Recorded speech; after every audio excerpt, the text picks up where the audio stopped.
Hello and welcome to Cut Through the Noise. Cut Through the Noise is the podcast that helps business leaders increase sales through elevated communications and marketing. And I'm your host, Aisling O'Rourke. I'm the founder of The Communications Coach, and we work with business leaders who want to communicate with clarity and confidence. And you are very welcome to today's episode of the podcast. Today's episode is a little bit different and a little bit special, I think. Today, we are focusing on the global behemoth that is the Swiftverse and what we can learn from a communications and marketing perspective from Taylor Swift. Yes, Taylor Swift. My guest today is the author of Good Ideas and Power Moves, 10 Lessons for Success from Taylor Swift, Sinead O'Sullivan. Now, Sinead O'Sullivan is a very talented lady in her own right. She has an MBA from Harvard Business School, where she formerly served as the chief strategist of the HBS Institute for Strategy and Communications, working with top business economists, CEOs, prime ministers, and financiers. She also worked at the Massachusetts Institute of Technology Sloan School of Management and was a professor at Illinois Institute of Technology's Stewart School of Business. Sinead has also worked as an aerospace engineer and a human spaceflight designer at NASA, of all places, at its Jet Propulsion Laboratory. And she's written for everyone from the New Yorker to the Financial Times, Vogue, and The Currency. And I am delighted to bring you my conversation with Sinead O'Sullivan to Cut Through the Noise.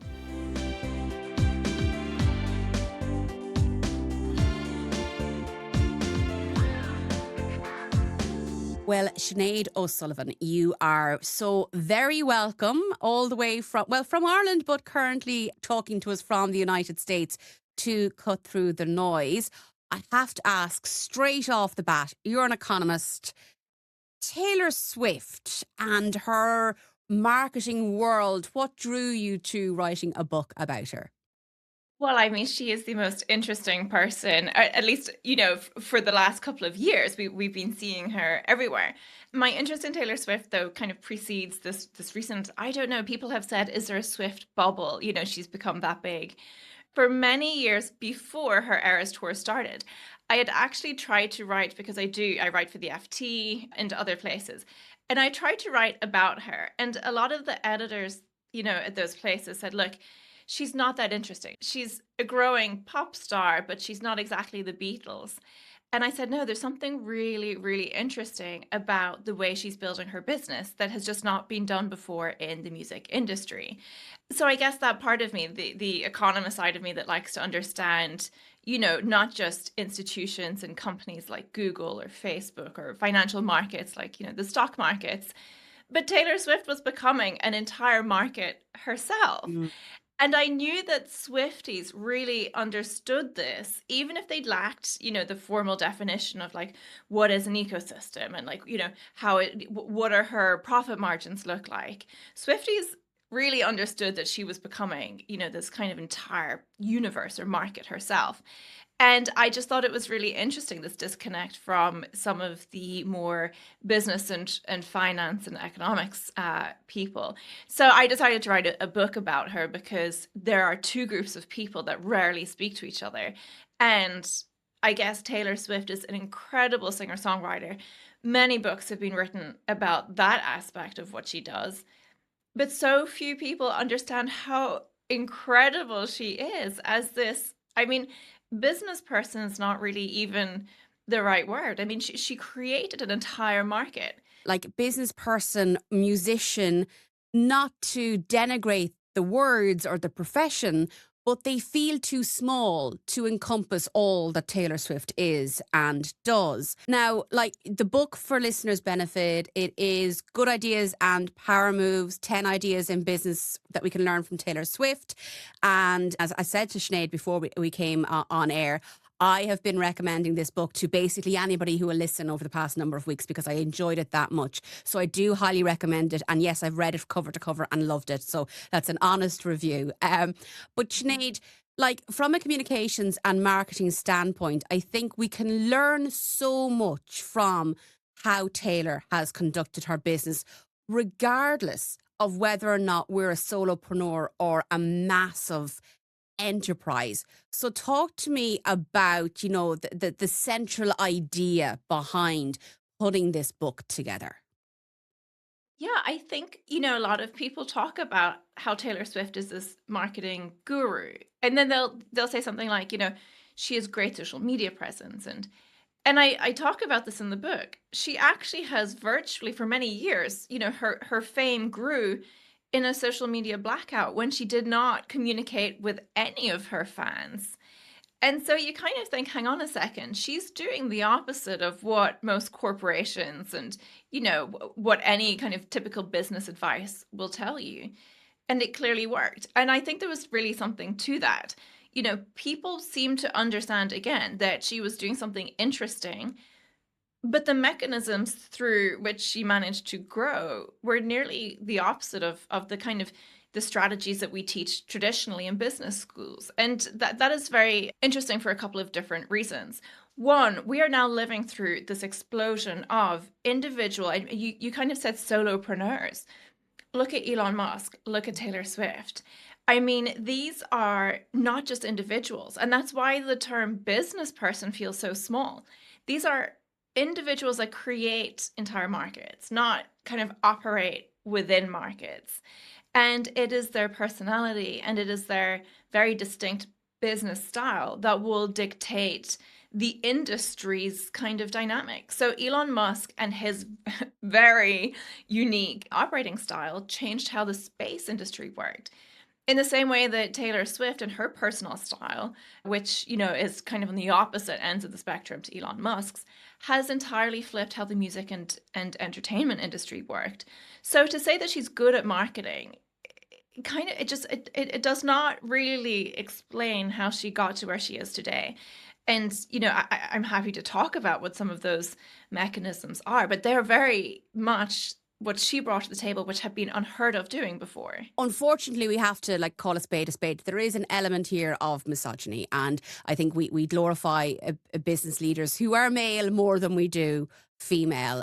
But what can we as business leaders learn from Taylor Swift? Because I think, unless we're you and we sit down and we spend a significant amount of time dissecting it all, it can be, you can see it, you can listen to our conversation and you can think, yeah, fair enough. I can see where you're coming from here, but what can I benefit from here? So give me some of your advice as to how we should approach it. And I know some of that is built on building your own foundations, which is something that we talk about here on the podcast quite a lot. Like not just building your business, say on your Instagram account or in your X account, whatever it might be. But yeah, talk to me about the learnings that we can take from Taylor Swift. Yeah, I think, when you talk about the foundations upon which a business is built, and again, going back to Taylor Swift and people like Elon Musk, I think it's so much deeper than just what, tech platform you're using. Are you TikTok versus Instagram first? They're very different in terms of marketing styles and strategies. It actually goes much deeper than that and kind of asks this philosophical question. What are my values and how do I communicate those? Now, we talk about this all the time in marketing and strategy, but really, if you look at Taylor Swift, she takes her core values and runs them through every single aspect of her business. So there is no confusion about who she is, what she stands for, and what she's going to do. And one of the things I love about her is that she made the decision very early on in her career to play the long game. And we see this in everything she does, including her marketing and communications. Nearly everyone today is kind of, positions their business, whether it's a product, a brand, around this idea of virality. All I have to do is go viral one or two times, and then I've kind of quote unquote made it. Taylor Swift's business was this kind of slow burn, although, I mean, looking at it, in the rearview mirror, she grew extraordinarily quickly at a very young age. But she made hard decisions that turned down this immediate return. And marketing is one of those. She took a hiatus from social media. And actually, that allowed the slow burn to really reach her audience. Now, if you were going to do that today, someone would say you're out of your mind. Like, don't even think about quitting social media. She took huge risks, but again, going back to what you said about the foundations, this is who she is, this is her personality. And ultimately, she was so sure of herself in that way that she was able to confidently feed that into everything, including her marketing and communications. I think she is one person who, like, we hear the phrase trust your gut like an awful lot in this world.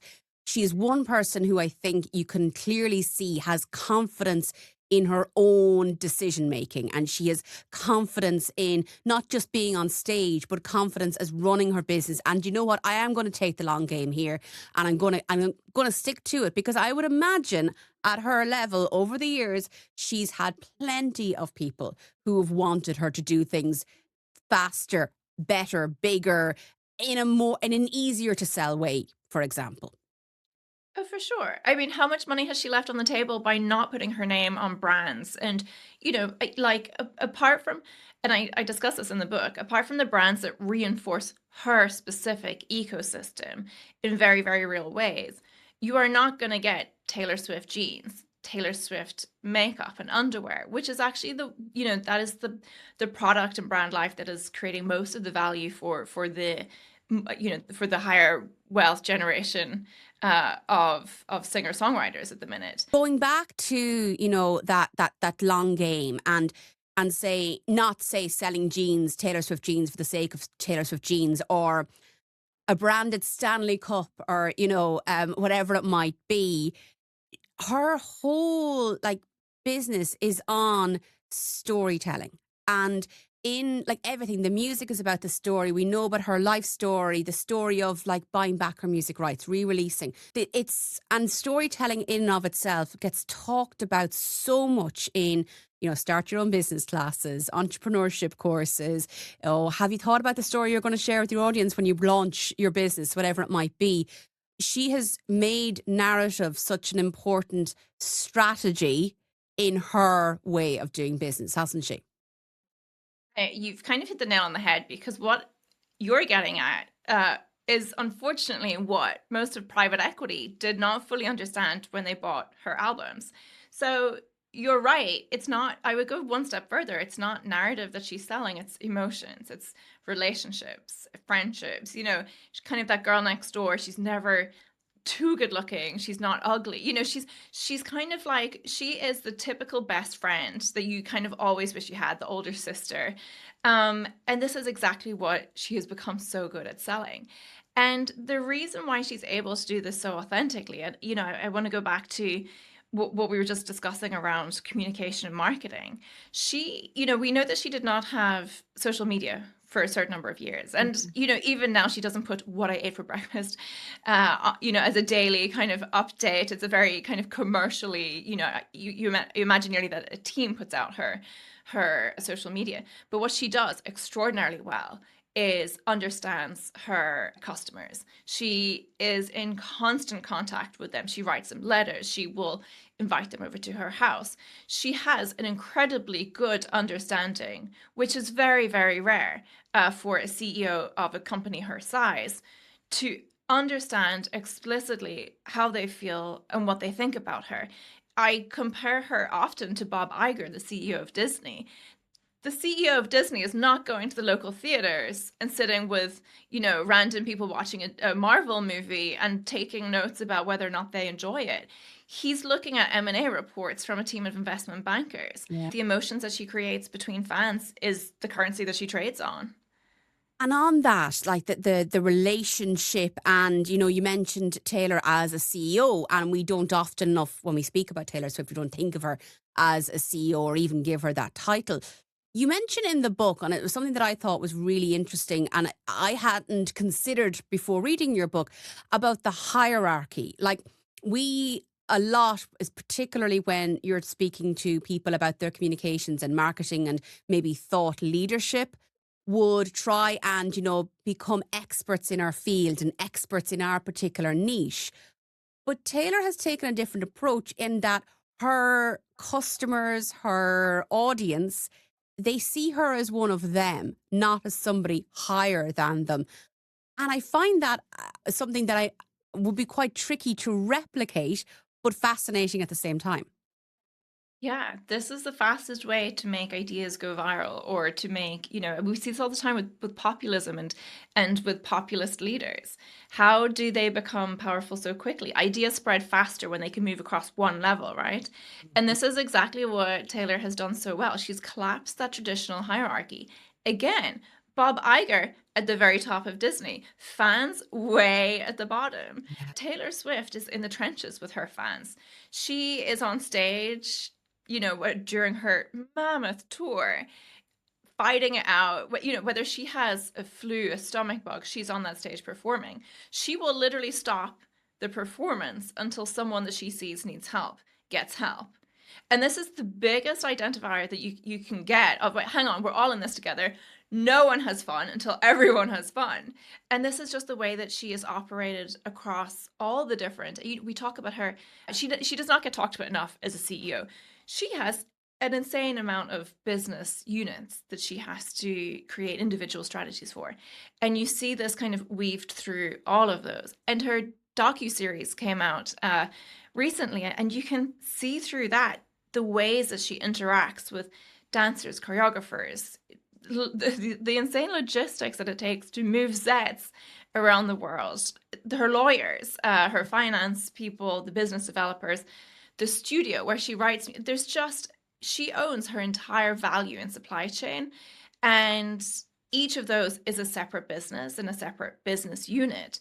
And she seems to effortlessly take her values and move them through each of those. There's never a question like when you look at when you ask any Swiftie about her, what her values are, there's never a doubt in their minds. They will talk you through it. They know it inside and out. And I think from a communications perspective, like we would always say that your clients, your customers are the best brand ambassadors that money can't buy. So it's something that we really need to learn from and really need to pay attention to is how do our customers and clients feel about us and the brand and the business, whatever way you want to look at it. And I think it might sound obvious, but actually it's a huge part of communicating and marketing our businesses, isn't it? It sounds obvious because it is obvious. The reason it doesn't happen in real life, I suspect, is because trade-offs get in the way, right? Mm. Like, it's very easy to want to be, the girl next door, and to have your business be like Taylor Swift, to have those values and to stand for one specific thing. But then this thing called capitalism happens somewhere in between. And suddenly you're faced with trade-offs. If you're Taylor Swift, you're like, I could make $30 million by putting my face on one brand today. And that's a trade-off. She says no. She makes hard choices that reinforce themselves over time so that customers know exactly what you do and don't stand for. There are so few brands that customers feel as strongly about understanding values as Taylor Swift. The Yeah. reason being, somewhere along the journey, a CEO or an executive will say, we'll do this trade-off this one time, and it will be immediately beneficial for Q4 results, and then we'll go back. And these little inconsistencies also add up over time to create this kind of, I don't really know what that brand stands for or who they are. Exactly. And it's that confusion that costs the business money overall in the long run, because if you don't know what the brand or the business stands for, then you can't buy into what it is that they do as a client or a customer. And another piece I thought was really interesting in your book, but also when I looked at the docu-series around Taylor Swift, was how she managed crisis communication and just the transparency around it. She was open and, this went wrong. I shouldn't have done this. Or, it was a willingness to be vulnerable and human with the audience and not this, perfect CEO 24/7. Yeah, again, I think it's the relatability is her biggest asset. And I think that we feel the authenticity from her because it's also something you can't fake when you're on stage so often. She is so public facing, especially during the multiple years she was on tour, and stuff happens and people get that. I also think you can be that vulnerable with your customers if and only if you have spent a long time building up the trust beforehand. So if they're not entirely sure that they trust that you're always going to make the right decision for them, saying, look, I messed up, is probably not going to result in this, oh, it's fine, we forgive you. There's she can only do that because fans inherently understand that she is never going to cancel a show. And when she cancels a show, they know that she would rather have been performing because this is just who she is. So I think they kind of go hand in hand. Yes, be vulnerable, but you have to earn the ability to be vulnerable, even though it's a hard thing to do and to be You with have to at us. first be credible and trustworthy before it carries weight, really. So then, it's important that as business owners we spend time really, and I know, and particularly like I'm thinking at this time of year as well, but spend time working on the business and communicating the business values and not just in the business and trying to keep afloat day to day. Yeah, this is a hard one because I mean, again, I talk about this in the book. Taylor Swift. It's very, very hard to get a CEO who can simultaneously do two things. One of them is to have this kind of constant pilot perspective of, you're 35,000 feet. Does everything look okay down there? Which general direction are we going in? How do we get there? And then to simultaneously, and while you're up there, be like, I'm going to persevere. Maybe there's a bump in the road now, but let's keep going. This is good. This is positive, and I can only get through this because I feel so positive about it. And then to simultaneously be on the ground, running around, putting out fires, thinking about the small things all day, every day. And it is really hard for executives. I've worked with so many executives that are so talented at being one or the other. And a talented, executive will figure out which one they're good at and fill in the blanks with someone else. If you're a firefighter, typically you're not the macro thinker, and vice versa.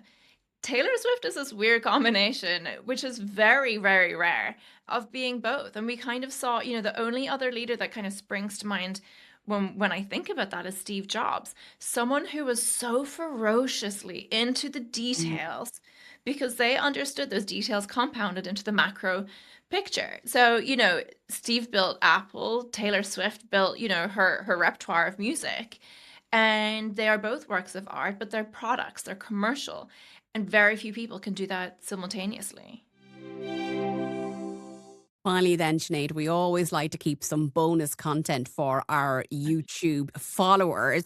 So, from a marketing and a communications perspective, and as we head into a brand new year of 2026, what's your top learnings and advice for leaders based on your studies into Taylor Swift?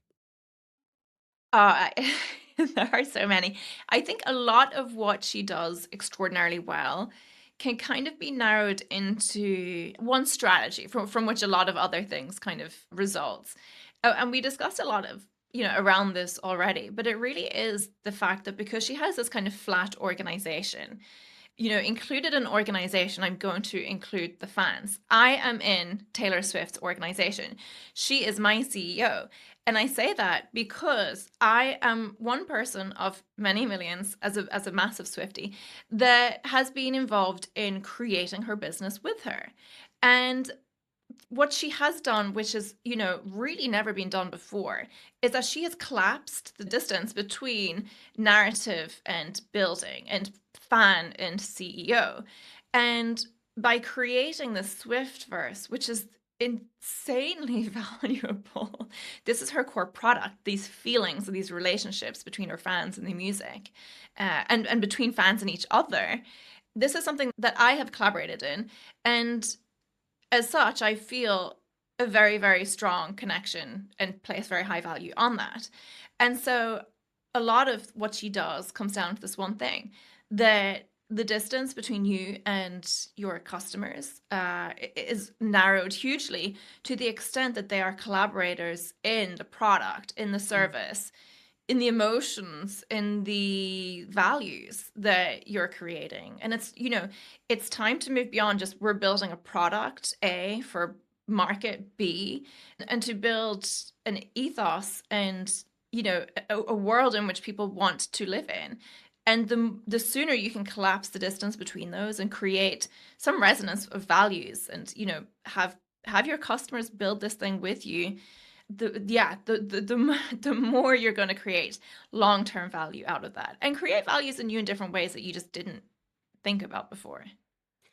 And being open to doing it as well, like being open to learn from the likes of Taylor Swift. And of course, Sinead O'Sullivan's book, Good Ideas and Power Moves, is available on all of those lovely platforms. But, pop into your local bookstore and ask them to order it in for you, because it's good to support local business when we can. Sinead, thank you so much for your time. If people want to find out more about you and your career and all the work that you do, where's the best place to find you? Oh, I have a website and LinkedIn, of course. And I love hearing from people. And yeah, I actually end up writing a lot with people that reach out to me with ideas and different perspectives. So definitely, if anything resonates, get in touch and would love to discuss further. Well, Sinead, thank you so much for joining us on this week's episode of Cut Through the Noise. Thanks, Ashley. I hope you enjoyed my chat with Sinead O'Sullivan today. You may have noticed I was a little bit giddy throughout. I thoroughly enjoyed it. And I really enjoyed looking at communications and marketing through the lens of Taylor Swift's business. It's something that I had not considered doing before I discovered the book. And again, not an ad, not being paid to do this, just really enjoyed the book, and I would highly recommend it. So what are Sinead's and my key takeaways from Taylor Swift from a marketing and communications perspective? First things first, it's about the foundations of the business. You have to own the supply chain or the infrastructure. You can't just own the product and expect everything to follow suit. Narrative, storytelling, it's a strategy, not just a decoration that you add on at the very end. Your storytelling and narrative has to form a key part of product development. It has to be aligned with your business values. And you can scale and not lose that emotional core as long as you stay close to your ideal customers and clients. Take an example from Taylor Swift. She's the CEO. Her fans think of her as a friend. So there's a lot we can learn from her. And more important than all of that is to turn our participants, our audience, into participants. Her fans co-created her brand. And that's an industrial strategy in a cultural domain, and something that I find particularly interesting, and something that we can really spend some time learning on. And it is, as I said during my conversation with Sinead, it's so important to take the time to take a step back and look at our businesses and what we want them to achieve in the longer term, and spend real time and thought on that. Of course, if that's something that I can help you with from a communications and marketing perspective, please do get in contact with me through hello@thecommunicationscoach.ie. Remember that we also run the Clarity Collective. It's a monthly mastermind focusing in on communications and marketing for small businesses. And we really get to grips with ideas like this each and every month, and the successes show for themselves. So again, drop me a line if it's something that you might be interested in investigating. Thank you for listening to today's episode of Cut Through the Noise. I hope you enjoyed listening as much as I enjoyed creating it. Remember, we live in a noisy world, so we need to communicate with confidence, clarity, and authenticity if you want you and your brand to stand out from the sea of sameness and cut through the noise. Have a great week.